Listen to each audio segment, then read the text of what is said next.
La pesada llave de latón se sentía como un témpano de hielo en la palma de Santiago, de pie frente a la imponente puerta de roble al final del pasillo. La hacienda estaba en silencio, un silencio sepulcral. Contuvo el aliento mientras giraba el picaporte. Por un instante dudó. Detrás de esa puerta estaba la verdad que nunca pidió y un secreto que podría arruinarlo todo. 7 días fue todo lo que se necesitó. Apenas una semana antes, la vida de Santiago Vargas pendía de un hilo. A sus 24 años se ahogaba en matrículas universitarias, facturas médicas y turnos de noche que apenas cubrían el alquiler. Los tratamientos contra el cáncer de su madre habían consumido hasta el último centavo.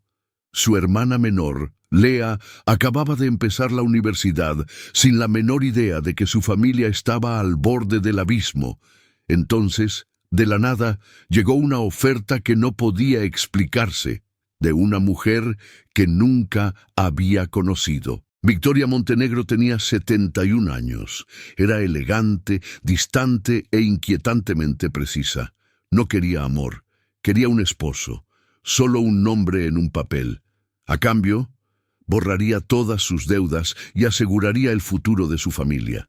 Era un salvavidas, pero uno cubierto de espinas. Dijo que sí. Ahora, 7 días después de esa discreta ceremonia en el juzgado, Santiago se encontraba en las sombras de la hacienda cuestionándolo todo. Esta es la historia de cómo lo enfrentó y descubrió algo que nadie podría haber imaginado. Pero en ese entonces no tenía idea de lo que se avecinaba. Los días de Santiago Vargas comenzaban antes del amanecer y terminaban mucho después de la medianoche. Entre las clases de derecho, los turnos en la librería del campus y las entregas de comida en su vieja bicicleta, apenas tenía tiempo para respirar. Aún así, cada viernes por la noche, pedaleaba 2 horas hasta las afueras de la ciudad para sentarse junto a la cama de hospital de su madre. Marta Vargas se había pasado la vida limpiando oficinas y aulas, haciendo que el mundo funcionara para los demás en silencio.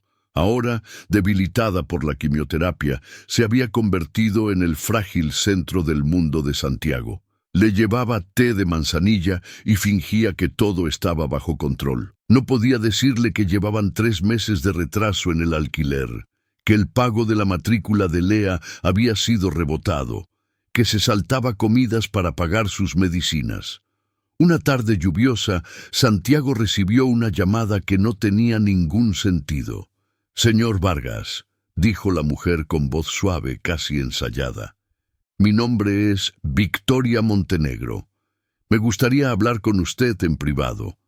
Se trata de su situación financiera». Se quedó helado en el pasillo de la biblioteca, con la mochila todavía colgada de un hombro. «Disculpe, ¿quién es usted exactamente?» «Soy alguien que puede ayudar. Reúnase conmigo en el Café La Regencia a las 6 p.m. No llegue tarde». La línea se cortó antes de que pudiera responder. Santiago estuvo a punto de no ir. Todo aquello sonaba extraño, pero la desesperación puede sonar muy parecida a la valentía cuando te quedas sin opciones. Exactamente a las 6, entró en la elegante cafetería, el agua goteando de su sudadera con capucha. Sentada cerca de la ventana había una mujer con un vestido azul marino, su cabello plateado cuidadosamente recogido, su mirada directa e indescifrable. «Ha venido», dijo. «Casi no lo hago». Victoria Montenegro le hizo un gesto para que se sentara frente a ella. «Seré breve. Es usted brillante, está en la ruina y necesita a alguien que reescriba su futuro. Yo puedo hacerlo, pero exijo algo a cambio». Santiago frunció el ceño. «¿Qué es lo que quiere exactamente?» «Un esposo». Él parpadeó. «¿Perdón?», ella lo repitió. «Tranquila, segura. Esto no es sobre afecto, es una transacción. Usted se casa conmigo y yo hago desaparecer sus cargas. Por completo. Es su elección». Santiago se levantó lentamente, con el corazón desbocado. «Esto es una locura». «¿Lo es?», replicó ella sorbiendo su té. «¿O es su única salida?». Esa noche Santiago se sentó junto a su madre, viéndola dormir. Le temblaban las manos, su mente corría a toda velocidad. Fue allí, en ese silencio, donde todo comenzó a desmoronarse. La noche después de la propuesta, Santiago no durmió. Se sentó en la mesa de la cocina, mirando la luz parpadeante sobre él, mientras las facturas se amontonaban a su alrededor como acusaciones silenciosas. Su madre tenía programada otra ronda de tratamiento. A su hermana le quedaban semanas para que la expulsaran de la universidad, y la voz de esa mujer extraña y serena resonaba en su cabeza. No se trata de amor, se trata de supervivencia. A la mañana siguiente regresó al café. Victoria Montenegro ya estaba sentada, leyendo la sección financiera del periódico como si nada en el mundo pudiera afectarla. «Lo haré», dijo él. Ella no levantó la vista. «Bien, los papeles se están preparando». Una semana después, Santiago se encontró en un juzgado al que solo había entrado para observaciones de clase, de pie junto a una mujer casi 5 décadas mayor que él, sin amigos, sin familia, solo un notario y su abogado como testigos. Él llevaba un traje gris que ella le había enviado. Ella llevaba perlas y silencio. Cuando el juez los declaró marido y mujer, ella se volvió hacia él y le ofreció una sonrisa que nunca llegó a sus ojos. «Bienvenido a su nueva vida, señor Vargas». La hacienda Montenegro era algo sacado de una novela. Setos altos, rejas de hierro, leones de piedra custodiando la entrada. El tipo de lugar que no solo sugería riqueza, la proclamaba. Un chofer lo dejó en la entrada principal. Al bajar con su única maleta, contempló la imponente fachada del edificio y sintió que había entrado en el sueño de otra persona.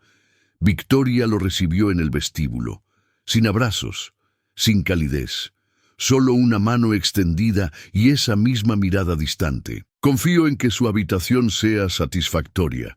La cena es a las 7». Una ama de llaves lo condujo por una escalera de caracol hasta una suite que podría haberse tragado su apartamento entero 2 veces. Muebles antiguos, ventanales del suelo al techo, baño de mármol, pero era fría, estéril, intacta, como un museo que ya nadie visitaba. En la cena se sentaron en extremos opuestos de una larga mesa pulida. Un chef que nunca vio preparó una comida de 5 platos. El personal se movía como sombras, eficiente, invisible. «¿Siempre come así, sola?», preguntó Santiago rompiendo el silencio. Victoria se secó los labios con una servilleta de tela. «Solía hacerlo, ahora tengo compañía». «Usted no habla mucho, usted tampoco». Él bajó la mirada a su plato con el corazón encogido. Esto no se siente como un matrimonio». Ella no levantó la vista.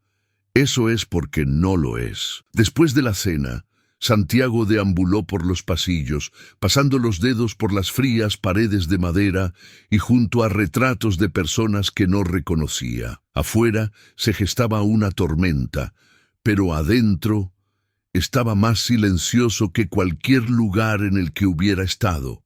Y todavía creía, de alguna manera, que podía arreglar esto, que este sacrificio los salvaría a todos. No tenía idea de lo equivocado que estaba. Para la 4ª noche en la hacienda Montenegro, Santiago no podía dormir. No por el ruido, no lo había. El silencio lo oprimía como una niebla, densa y sofocante.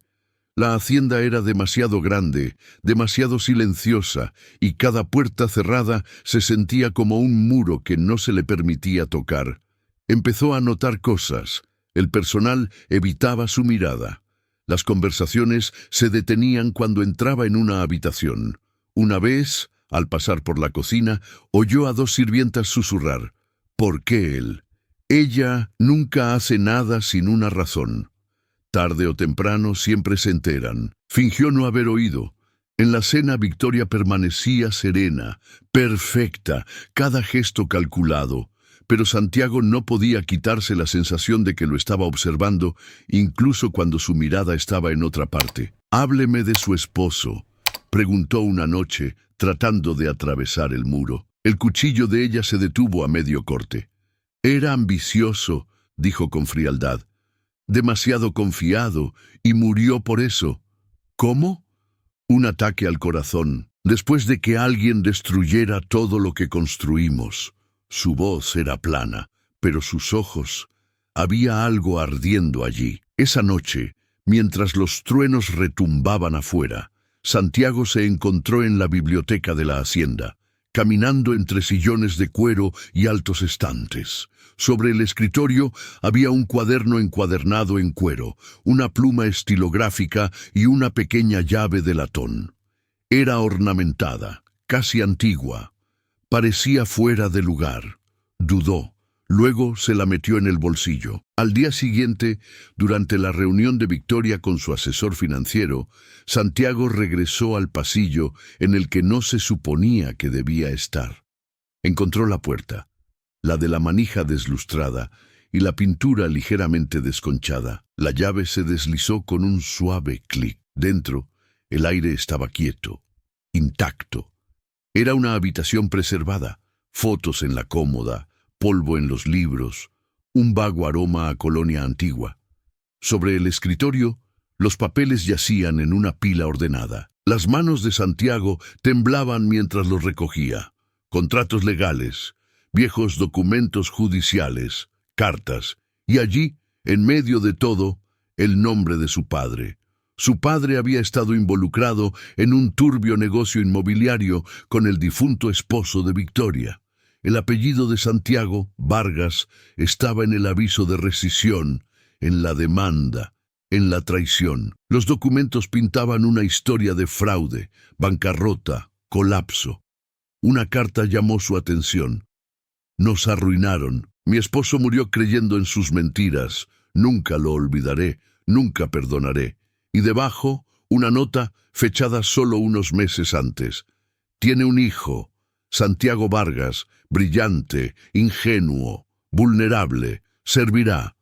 El corazón de Santiago casi se detuvo. En la esquina del escritorio había un certificado de matrimonio, su nombre y el de Victoria, fechado 2 semanas antes de que él la conociera. No había sido una oferta espontánea, había sido una trampa. Detrás de él, el suelo crujió. ¿Se está divirtiendo?, llegó la voz de Victoria desde la puerta. Santiago se congeló con los documentos en la mano. «Usted planeó esto». Ella entró lentamente. Las sombras se alargaban detrás de ella. «Usted quería salvar a su familia. Yo quería terminar lo que su padre empezó». «Esto no es justicia», dijo él con la voz quebrada. «Esto es pura manipulación». Ella no se inmutó. «¿Cree que la justicia es limpia? ¿Que el dolor desaparece si lo ignoras? Usted era un medio para un fin, nada más». Se le hizo un nudo en la garganta. «Me utilizó». Victoria lo miró fijamente durante un largo momento. Su rostro se suavizó apenas. «Y usted, Santiago, se habría desentendido de la factura del hospital de su madre, pero no lo hizo. Firmó. Yo también». Se dio la vuelta y se fue, sus tacones resonando por el pasillo.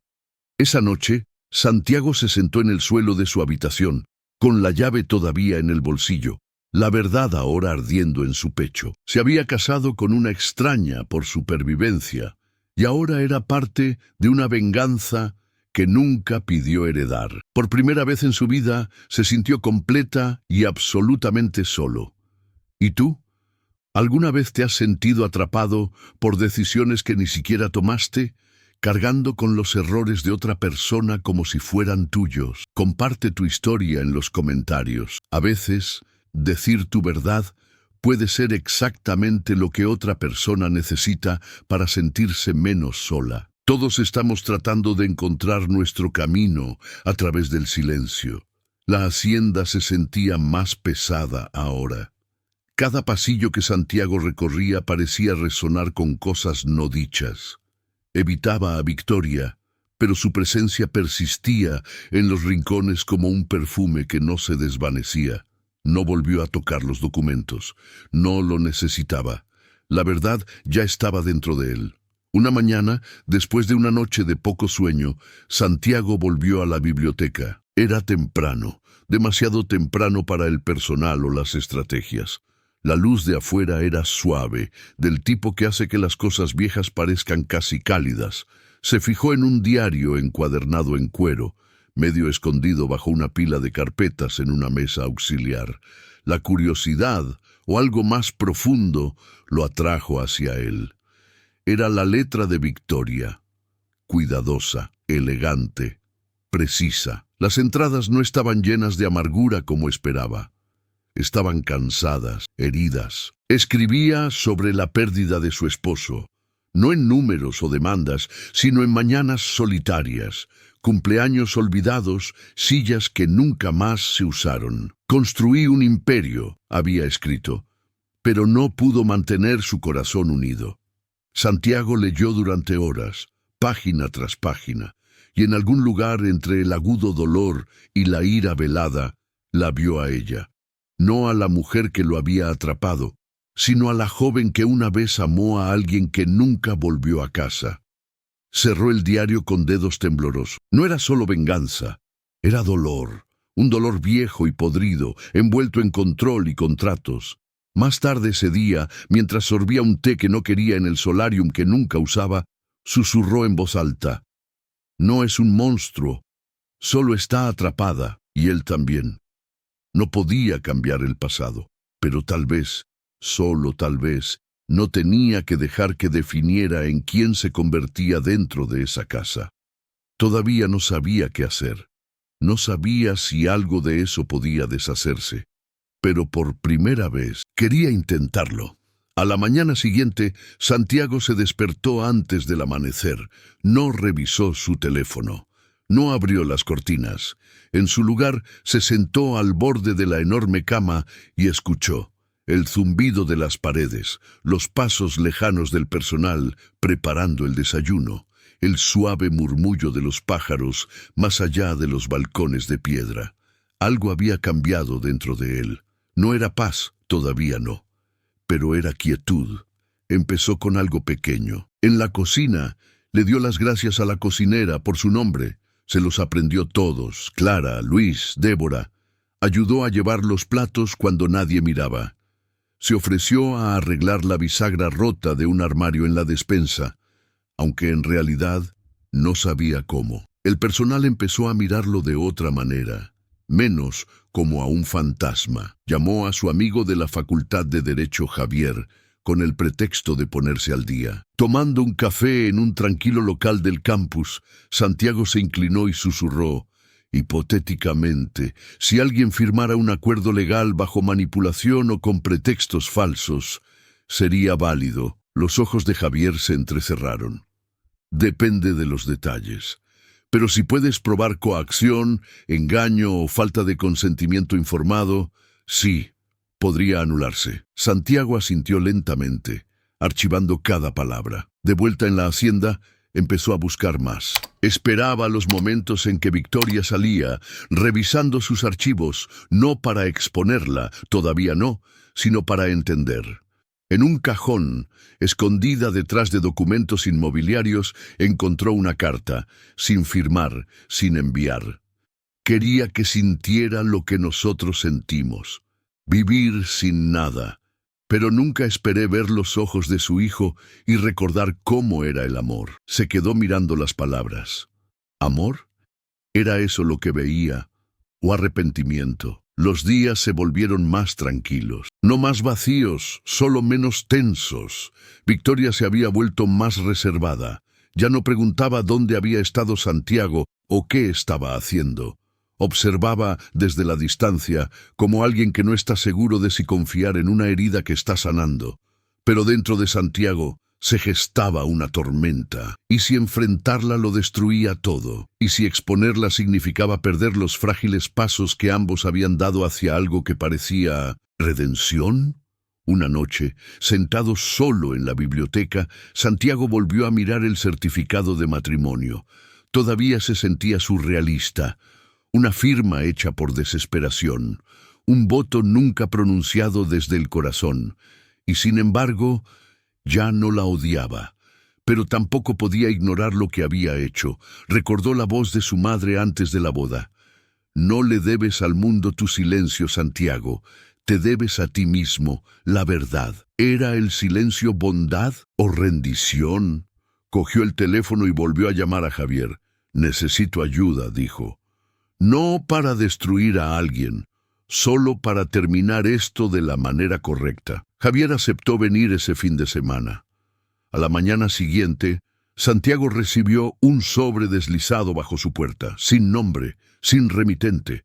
Dentro, copias de documentos, transferencias bancarias, empresas fantasma, contratos de sociedad falsificados, todos vinculados a Victoria, todos recientes. Cualesquiera que fueran las líneas que ella decía haber trazado, las seguía cruzando. Santiago miró por la ventana con los puños apretados. A pesar de todo su dolor, de todas sus pérdidas, seguía jugando con la vida de la gente. Él no podía curar su dolor, pero podía impedir que lo transmitiera. Entonces sonó el teléfono. No reconoció el número. Contestó. «¿Señor Vargas?», preguntó una voz grave. Debería tener cuidado en quién confía. A Victoria no le gusta que la gente escarbe demasiado. La llamada terminó. Santiago se quedó quieto con el corazón acelerado. Así que ya no se trataba solo del pasado. Se trataba de lo que ella estaba haciendo en ese momento. El viento de afuera había arreciado, agitando los árboles alrededor de la hacienda Montenegro como espíritus inquietos. Santiago estaba en la sala, con la carpeta en la mano más pesada que cualquier libro de texto que hubiera llevado. Dentro, pruebas de fraude, corporaciones fantasma, contratos manipulados, los negocios recientes de Victoria, no solo ecos de su pasado. Javier esperaba cerca, listo para llevar los documentos a las autoridades si era necesario. Victoria entró, tan elegante como siempre, vestida de un gris pálido. Levantó una ceja. «Ha estado ocupado», dijo con frialdad. Santiago respiró hondo. «Tenemos que hablar». Ella no se sentó. En lugar de eso, se cruzó de brazos como si ya supiera lo que venía. «Sé lo que ha estado haciendo», dijo Santiago en voz baja. «No solo a mí, a otros, a las empresas que está reconstruyendo en silencio. Está todo aquí». Los ojos de Victoria se posaron en la carpeta, pero no se movió hacia ella. «¿Y qué piensa hacer exactamente con eso?» «No lo he decidido», respondió él. «Pero sé lo que no voy a hacer. Seguir fingiendo que este matrimonio fue solo una transacción. Nunca se suponía que lo descubriera», dijo ella. «No era personal». Él dio un paso adelante. «Se volvió personal en el momento en que usó el dolor de mi familia para alimentar el suyo». Su voz se agudizó. «Su padre nos arruinó. Lo destrozó todo.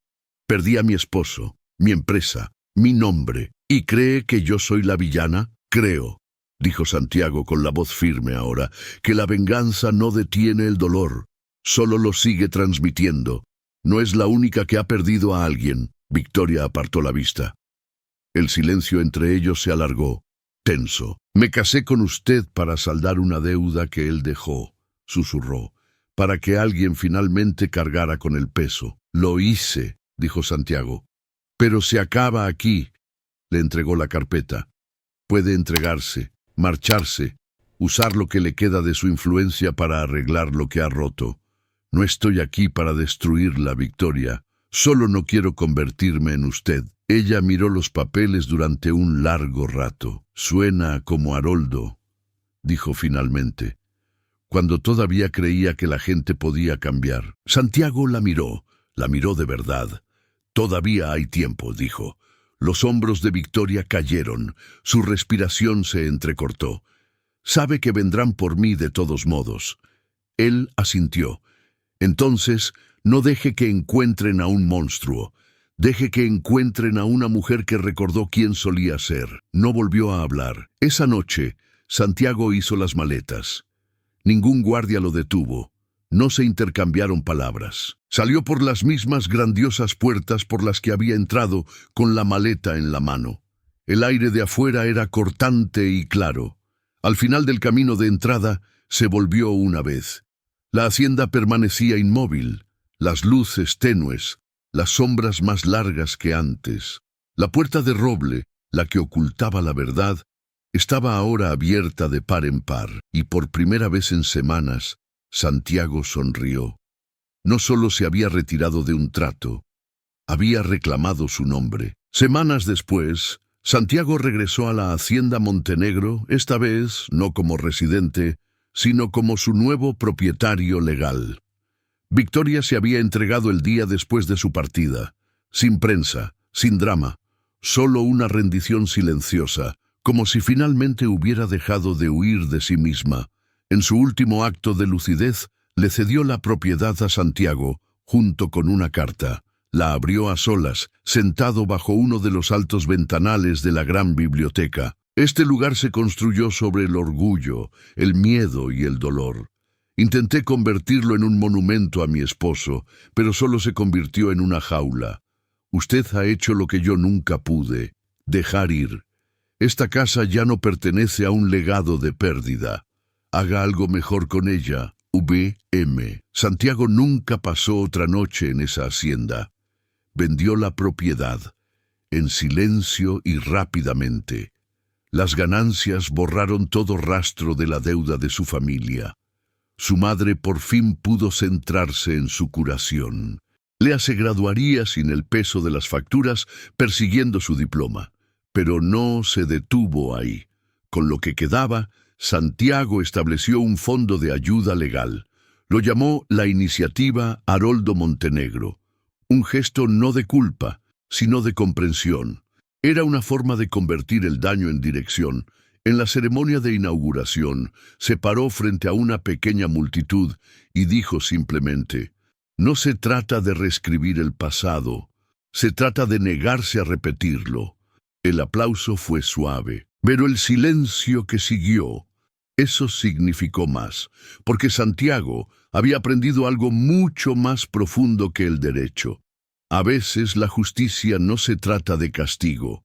A veces se trata de romper el ciclo que nunca estuviste destinado a cargar. Tal vez tú también lo has sentido, ese peso de las decisiones de otra persona sobre tus hombros. Tal vez, como Santiago, te han culpado por un pasado que no escribiste. Y aún así, tuviste que vivir con sus consecuencias. Pero si esta historia nos enseñó algo, es que nosotros decidimos qué llevamos adelante y qué termina con nosotros. ¿Alguna vez has roto un ciclo? ¿O perdonado a alguien que nadie creía que lo merecía? Cuenta tu historia en los comentarios. Tu voz podría ser el salvavidas que otra persona necesita esta noche. Si este viaje te conmovió, deja un like. Y si crees que podemos construir algo mejor a partir de las ruinas que heredamos, considera suscribirte. Todavía tenemos muchas historias que contar sobre segundas oportunidades, coraje silencioso y el tipo de fuerza que nadie ve venir. Gracias por vernos. Y recuerda, a veces lo más valiente que puedes hacer es marcharte libre.